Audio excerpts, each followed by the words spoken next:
ഇന്ന് ഹിരോഷിമ ദിനം. 1945 കറുത്ത ദിനങ്ങളുടെ ഓർമ്മയിൽ ലോകം.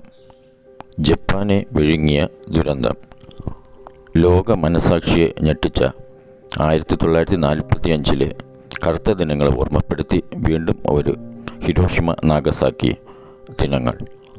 1945 ഓഗസ്റ്റ് 6 രാവിലെ 8:15 ജപ്പാനിലെ ഹോങ്ഷു ദ്വീപിലെ നഗരമായ ഹിരോഷിമയിൽ ലോകത്തെ ആദ്യത്തെ അണുബോംബ് വീണത്.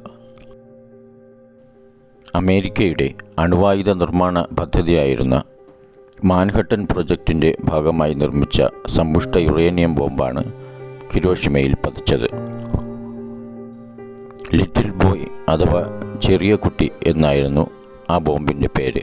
1.5 ലക്ഷത്തോളം മനുഷ്യരെ ആ ചെറിയ കുട്ടി നിമിഷനേരം കൊണ്ട് ചുട്ട് ചാമ്പലാക്കി.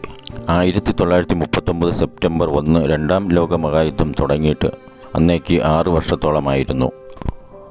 20,000 ടൺ TNT സ്ഫോടകശേഷിയുള്ള യുറേനിയം ബോംബ് ഹിരോഷിമയുടെ 1870 അടി ഉയരത്തിൽ വെച്ച് പൊട്ടിത്തെറിച്ചു.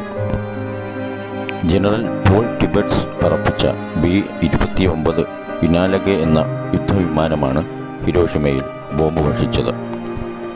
സൂര്യന് തുല്യം ഉയർന്നു പൊങ്ങിയ തീജ്വാലകൾ ഹിരോഷിമ നഗരത്തെ ചാമ്പലാക്കി.